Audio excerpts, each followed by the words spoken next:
Now we can discuss the conservation of energy of rigid bodies. We can extend our discussion of work energy theorem, which states that work done by all forces acting on the rigid body from outside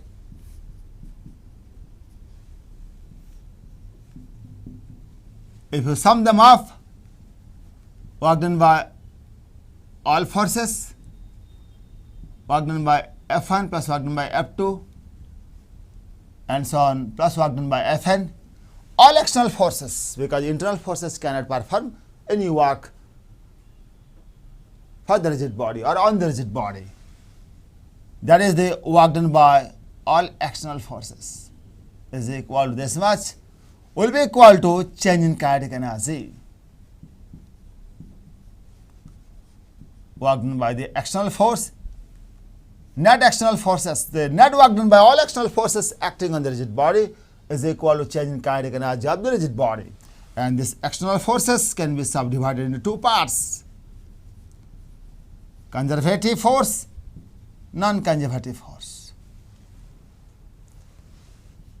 Sum of work done by conservative forces plus non-conservative forces is equal to change in kinetic energy. And if work done by the non-conservative force, such as frictional force, is equal to 0, work done by the conservative force can be written as minus del U.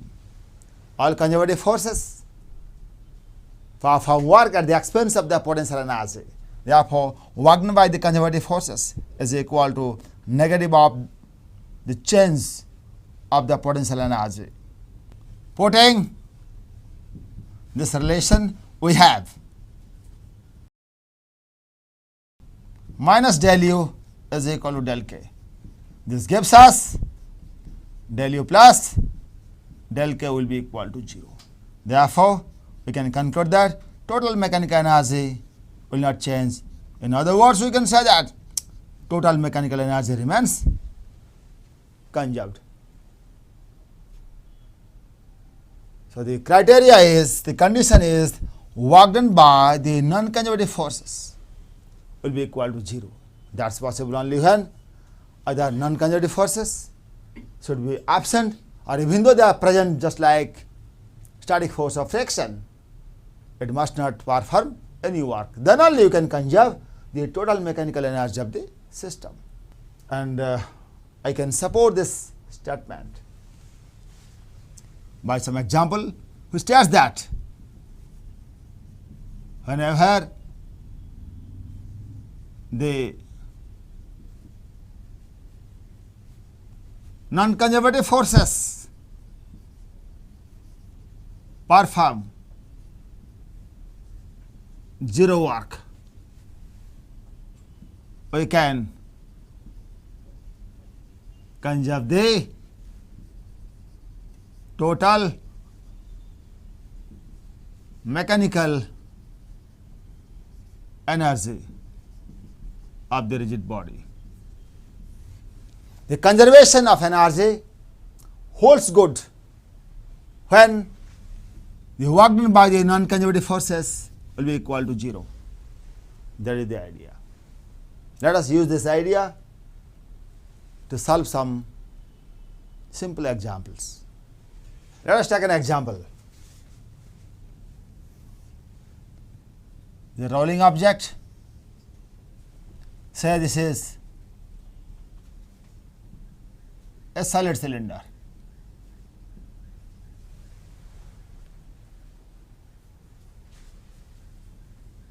It is rolling down the inclined plane of angle of inclination theta with respect to horizontal.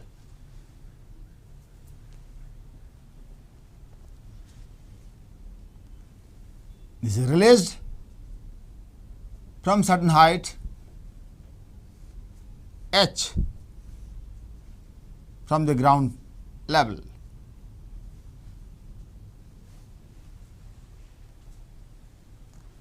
When it reaches the ground,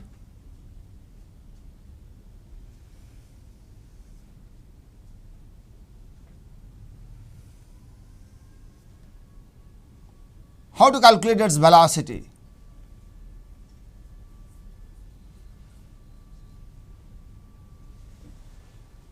Using conservation of energy, we can solve the problem. But first of all, we have to prove that this theorem will hold good for this problem. We have already proved that.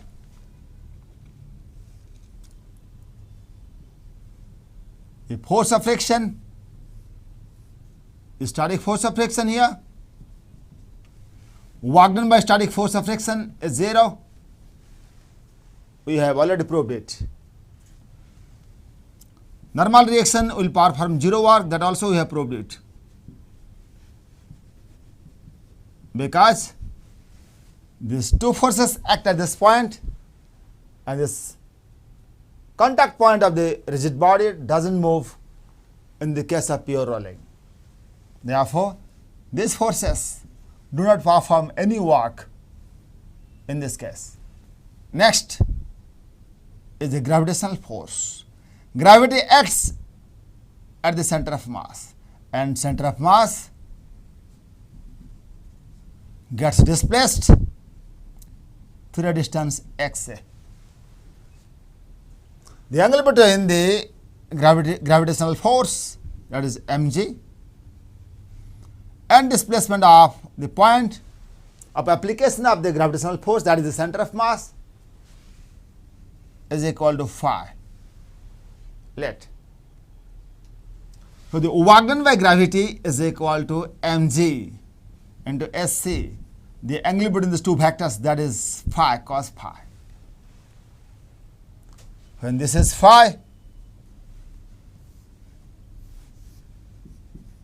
this is theta.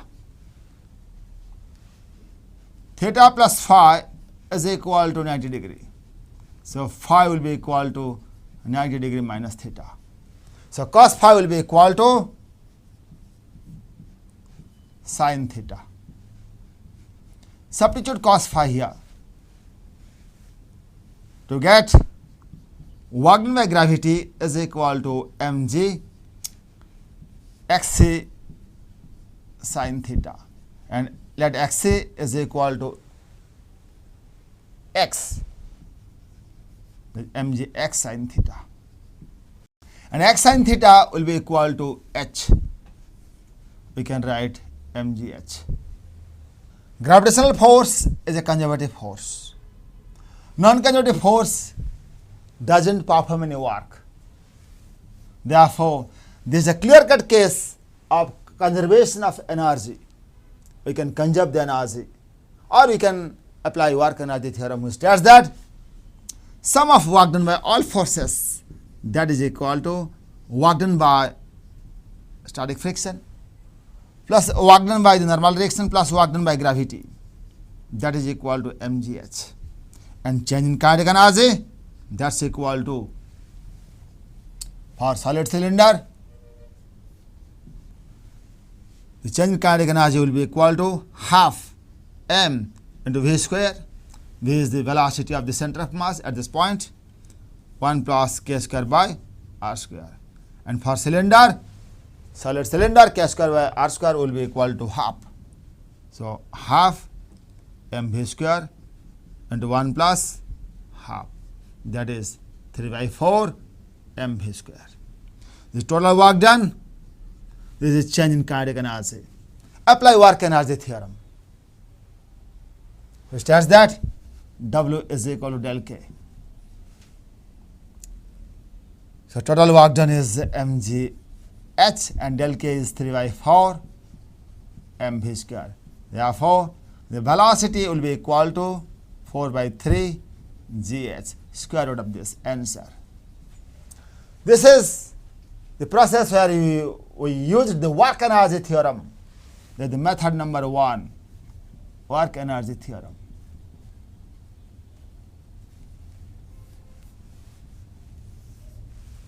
You can use the second method, conservation of energy.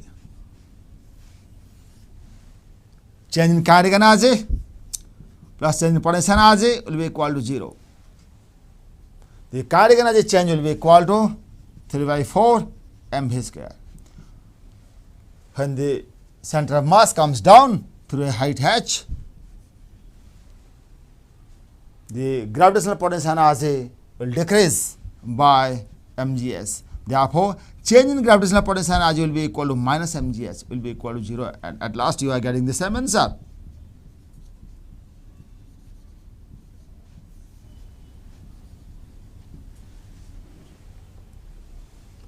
So, this is a clear-cut case of energy conservation principle for pure rolling. Since they work done by the non-conservative force, that is the static frictional force, will perform 0 work, we can conserve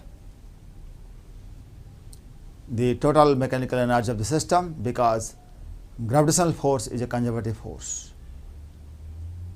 Work done by the conservative force is equal to negative of the change in its potential energy. Conservative force does work at the expense of its potential energy. Therefore, the conservation principle of the mechanical energy will hold good for the case of pure rolling, if no external force, non-conservative external force will act on it.